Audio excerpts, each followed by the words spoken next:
mandoa zimeharibiwa.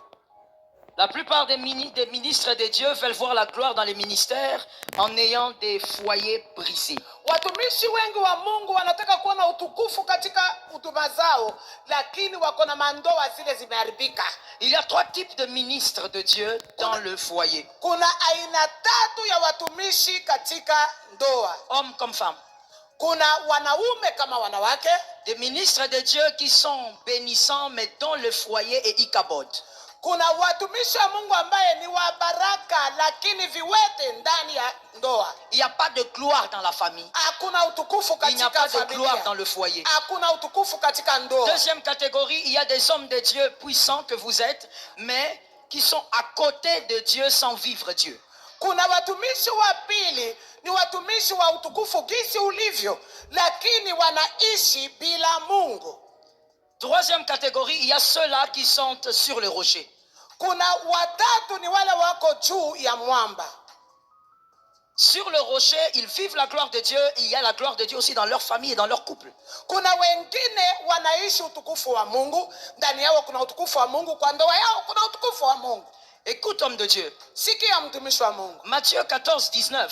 Mathayo 14 mstari wa 19 nous révèle que Jésus a dit à quelques hommes, inatuambia kwamba Yesu aliambia watu fulani, suivez-moi et je ferai de vous. Akasema munifuate nitawafanya. Aujourd'hui dans le ministère, il ne s'agit pas d'avoir, il s'agit de devenir. Katika huduma kuna watu wale hawapati lakini wanakuja. Aujourd'hui dans le ministère, la plupart d'hommes de Dieu veulent avoir plutôt que de devenir. Watumishi wengi wanataka kupata lakini hawataki kukua. Voilà. Siko za utukufu lakini mandoa zimeharibiwa. La plupart des ministres de Dieu veulent voir la gloire dans les ministères en ayant des foyers brisés. Watumishi wengi wa Mungu wanataka kuona utukufu katika huduma zao, lakini wako na mandoa zile zimeharibika. Il y a 3 types de ministres de Dieu dans le foyer. Kuna aina 3 ya watumishi katika ndoa. Hommes comme femmes. Kuna wanaume kama wanawake. Des ministres de Dieu qui sont bénissants mais dont le foyer est ichabod. Kuna watumishi wa Mungu ambaye ni wa baraka lakini viwete ndani ya ndoa. Il n'y a pas de gloire dans la famille. Hakuna utukufu katika familia. Il n'y a pas de gloire dans le foyer. Hakuna utukufu katika ndoa. Deuxième catégorie, il y a des hommes de Dieu puissants que vous êtes, mais qui sont à côté de Dieu sans vivre Dieu. Kuna watumishi wa pili, ni watumishi wa utukufu gisi ulivyo, lakini wanaishi bila Mungu. Troisième catégorie, il y a ceux-là qui sont sur le rocher. Kuna watatu ni wale wako juu ya mwamba. Sur le rocher, ils vivent la gloire de Dieu. Il y a la gloire de Dieu aussi dans leur famille et dans leur couple. Kuna wengine wanaishi utukufu wa Mungu, ndani yao kuna utukufu wa Mungu, kwa ndoa yao kuna utukufu wa Mungu. Écoute, homme de Dieu. Sikia mtumishi wa Mungu. Matthieu 14:19. Mathayo 14 mstari wa 19 nous révèle que Jésus a dit à quelques hommes, inatuambia kwamba Yesu aliambia watu fulani, suivez-moi et je ferai de vous. Akasema munifuate nitawafanya. Aujourd'hui dans le ministère, il ne s'agit pas d'avoir, il s'agit de devenir. Katika huduma kuna watu wale hawapati lakini wanakuja. Aujourd'hui dans le ministère, la plupart d'hommes de Dieu veulent avoir plutôt que de devenir. Watumishi wengi wanataka kupata lakini hawataki kukua. Voilà pourquoi vous avez des ministères mais vous avez des couples détruits. Jobana muna huduma lakini na mandoa ile imeharibika. Parce que la stabilité d'un couple ne dépend pas de ce qu'on a mais de ce qu'on est devenu. Sababu ndoa kukaa vizuri haitokani na kile mtu anacho, lakini kile ule mtu amekuwa. Jésus n'a jamais dit aux disciples je vous donnerai, il a dit je vous ferai devenir. Yesu akusema nitawapa, lakini alisema nitawafanya muwe. Écoute-moi bien, homme de Dieu. Unasikia vizuri mtumishi wa Mungu? Cherchez l'avoir avant de devenir. Kutafuta kupata kabla haujafanyika fera de vous un homme orgueilleux. Itakufanya kuwa mtu wa kiburi. Tout celui qui a sans devenir est orgueilleux. Yoyote ule akonacho lakini akufanyika anakuwa mtu wa kiburi. Mambo mabaya. Que quelqu'un regarde son frère et lui pose la question, quel est l'état de ton foyer? Angalia jirani yako, muulize hali ya ndoa yako, hali ya familia yako inafananaje? Angalia jirani umuulize. S'il n'est pas marié, c'est encore bien, surtout s'il est célibataire. Demande-lui quel est l'état de ton foyer. Kama hajapata customer ni mzuri. Kama hajaoleka wajaoa, lakini kama ameoa umuulize hali ya familia yako inafananaje? Je parle aux adultes. Ninaongelesha watu Je parle aux wakomavu. adultes. Ninaongelesha watu wakomavu. Alors mets-toi bien. Kaa vizuri. Serre bien la ceinture. Funga mshipi mzuri. On peut parler aux adultes. Tunaweza ongea na watu wazima. Les 7 maladies qui détruisent les couples des pasteurs. Magonjwa 7 inayoharibu ndoa ya wachungaji. Parce que je veux vous choquer en vous disant. Mimi nataka niwastue nikiwaambia. Dans la société, les couples les plus misérables, malheureux sont les couples des pasteurs. Katika ulimwengu ndoa zile ziko na shida mingi ni ndoa za wachungaji. Les femmes les plus malheureuses sont les femmes des pasteurs. Wamama wale wanateseka sana ni wake wa wachungaji. Wamama wenye ole. Où sont les gens? Watu muko wapi? Tu sais pourquoi je dis ce sont les plus malheureuses des femmes? Unajua kwa nini mimi nasema ni wanawake wenye ole zaidi? Parce qu'elles souffrent sans parler à cause de la réputation de leur mari. Sababu wa mama wanatesekaka wamenyamaza kimya ati sitaki kuharibu huduma. C'est pourquoi quand tu la vois à l'église, des fois elle est fâchée, laisse-la. Ukimwona kanisani mama wa pasta amevaa sura ya kazi, achana na yeye. Tu sais pas ce qu'elle vit. Haujui nini anapitia. C'est pourquoi toi qui critiques les femmes des pasteurs, je dis reste là où tu es. Tu sais pas ce qui se passe là-bas. Wewe ule ambaye unasengenya wake wachungaji, achana nao. La majorité des pasteurs sont amoureux des fidèles plutôt que de leurs femmes. Wachungaji wengi wanapenda washirika kuliko bibi zao. Can I talk? Naweza sema? Can I talk? Niseme? Je donne le conseil à toutes les filles célibataires, n'épousez pas les pasteurs. Mimi ninaposhauri wasichana, mimi naambia wasichana, usioane na mchungaji.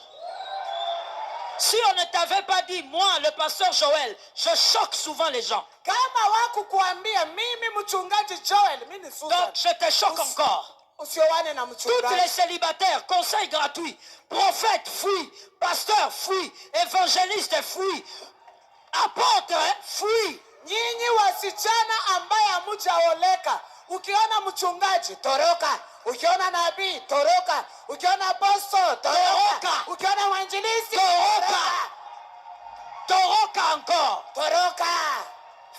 Toroka toujours. Timua. Can I talk? Naweza sema? Can I talk? Niseme? Je donne le conseil à toutes les filles célibataires, n'épousez pas les pasteurs. Mimi ninaposhauri wasichana, mimi naambia wasichana, usioane na mchungaji. Si on ne t'avait pas dit, moi, le pasteur Joël, je choque souvent les gens. Kama wakukuambia mimi mchungaji Joel, mimi ni Susan. Donc je te choque encore. Usioane na mchungaji. Toutes les célibataires, conseil gratuit. Prophète, fuis. Pasteur, fuis. Évangéliste, fuis. Apôtre, fuis. Nyinyi wasichana ambaye hamujaoleka, ukiona mchungaji toroka, ukiona nabii toroka, ukiona apostol toroka, ukiona mwinjilisti toroka. Toroka encore. Toroka. Toroka toujours. Timua. Parce que la vérité c'est ça. Ile ndiye ukweli. Excuse-moi, je vais t'expliquer un tout petit peu qui te parle. Unisamee kidogo, acha nikwambie kitu. Je vais te dire un peu qui te parle. Mimi nataka nikwambie kidogo ni nani anayekuongelesha. De la famille, de la lignée de ma mère, je suis la 5e génération des pasteurs. Mimi kutokana na kwa kina mama yangu, mimi ni generation ya 5 ya wachungaji. De la lignée de ma mère, je suis la 5e génération. Il y a eu que des pasteurs là-bas. Kutoka kwa kina mama yangu, mimi ni generation namba 5. Je suis fille de pasteur. Aujourd'hui, mon père est à la retraite aux États-Unis. Il a 87 ans, plus de 50 ans de ministère. Mimi ni mtoto wa mchungaji. Baba yangu amepata pension nako eko kwa Amerika. Eko na miaka 85. Je suis femme de pasteur. Mimi ni mke wa mchungaji. Près de 22 ans de mariage par la grâce de Dieu. Miaka 22 kwa neema ya Mungu. Je suis moi-même pasteur. hata mimi mwenyewe mchungaji. Quand je te parle des pasteurs, je sais de quoi je parle. Nikikuambia kuhusu wachungaji najua ni nini nasema. Le pasteur est amoureux de son église avant d'être amoureux de sa femme. Unakuta mchungaji anapenda kanisa lake kuliko mke wake. Il est préférable pour toi, mademoiselle, que tu pries pour avoir un médecin plutôt qu'un pasteur. Nataka nikushauri, weka magoti, omba Mungu akupatie mume daktari kuliko mchungaji. Répétez ça. Nakuambia dada, unapoomba sema Mungu nipe mume daktari, lakini pastor Si tu n'as pas le cœur, kama una moyo, le cœur de la royauté, tu n'épouseras pas un pasteur. Kama una moyo wa kifalme hauwezi oana na mchungaji. Pour qu'une femme vive avec un homme de Dieu, elle doit avoir le cœur de la royauté. Ili mwanamke aishi na bwana mchungaji lazima kuwe na moyo wa kifalme. Est-ce que quelqu'un m'entend bien? Mtu ananisikia vizuri? Dans la plupart des couples de famille, leo katika familia na katika ndoa, il y a des géniteurs mais pas des pères. Kuna wa kuzalisha lakini hawako wa baba. Le géniteur peut l'être sans être un père. Mtu anaweza zalisha lakini ana moyo wa uzazi. Un père peut ne pas être le géniteur, mais il est plus important que les géniteurs. Baba akona umuhimu sana kuliko yule ambaye anayezalisha. Le caractère n'est pas communiqué par les géniteurs, il est communiqué par le père. Tabia haipeanwi na yule anayezalisha, tabia inapeanwa na baba. Le géniteur donne l'ADN. Ule wa kuzalisha anapeana mbegu. Mais celui qui donne le caractère d'une famille, c'est un père. Lakini anayepeana tabia ya familia ni baba. Je sens que les gens sont fâchés, Bishop, je vais laisser. Minaona kama watu wanaanza kukasirika, niache. Bishop, je continue. Askofu, niendeleze. Un père. Baba. Un père, c'est pas le géniteur. Baba, si ule wa kupeana mbegu. Un père, c'est celui qui apprend des choses pour une destinée. Baba ni ule anayefundisha mambo kwa ajili ya hatima, kwa ajili ya kesho. Un père n'est pas celui qui se met au salon, il regarde la télé, il dit chut, silence. Baba si ule anakaa kwa sitting room, anaangalia TV, anakuwa kama police officer, kimya kwa hii nyumba. Un père n'est pas celui qui mange le plus gros morceau. Baba si ule wanamwekea minofu yote mecha kwa sani na kibulike hivi. Le père, c'est celui qui communique un caractère. Baba ni yule anayepeana tabia. Aidez-moi, lorsque je dirais père, comprenez que c'est la même chose pour la mère. C'est pour éviter l'exercice. Munisaidie. Nikisema baba, nasema pia mama, ili tusirudie mambo. Première maladie, je dis il y a 7 maladies, je ne finirai pas aujourd'hui. Le Seigneur nous donnera une autre opportunité. Mais la première maladie qui tue les couples des pasteurs.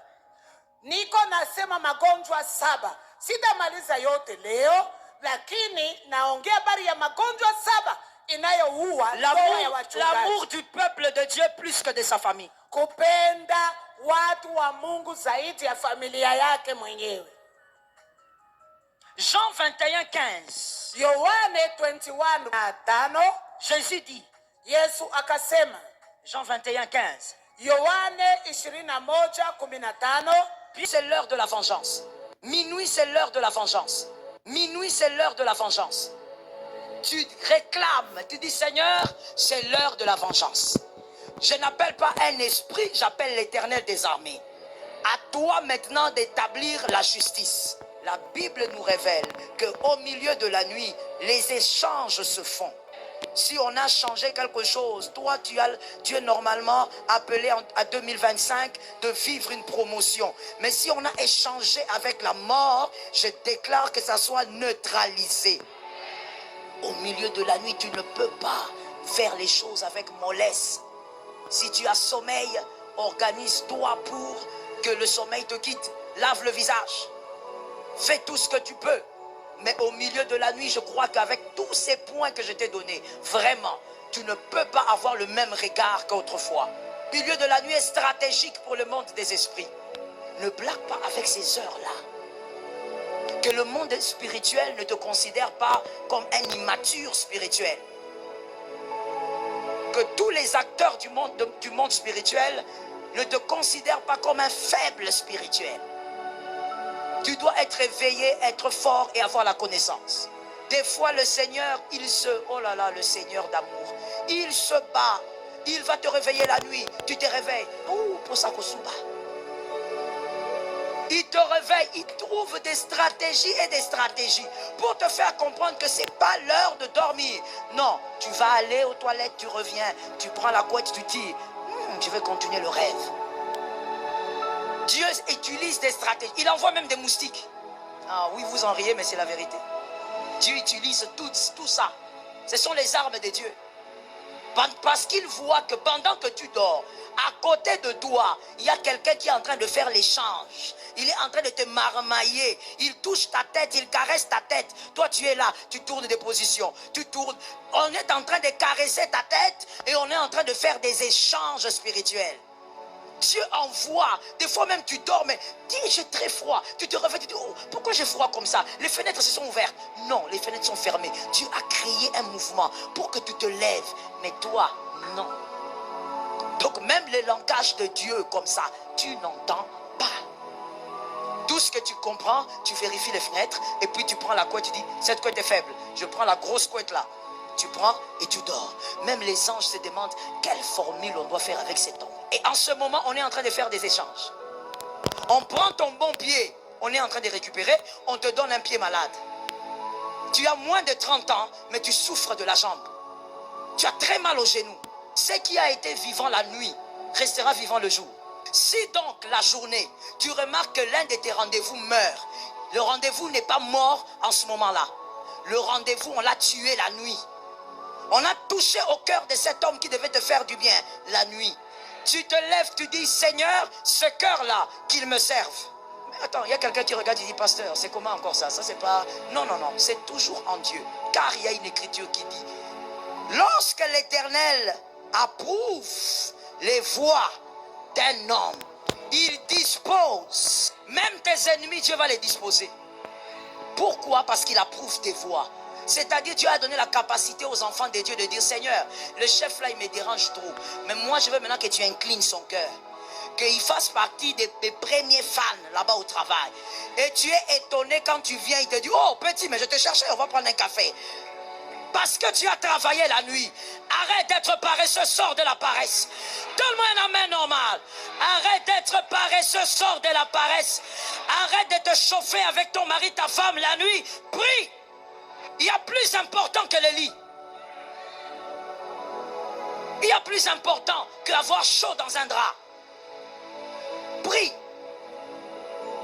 Demande au Seigneur de te réveiller. Si tu ne veux pas qu'il te réveille, mets toi-même le réveil. Mets le réveil comme la sonnerie de mon fils qui me conduit. Je n'ai jamais vu une sonnerie pareille. Ça, ce n'est pas une sonnerie. Ça, c'est l'ambulance. Ou ce n'est même pas l'ambulance. Gyrophare. Je ne sais pas. Ça veut dire que quand son téléphone sonne, on dit c'est quoi? C'est quoi? Pourquoi autant de violence? Alors mets une sonnerie pareille. Mais prie la nuit. Refuse que le diable te caresse la nuit. Refuse que le diable te dorlote la nuit.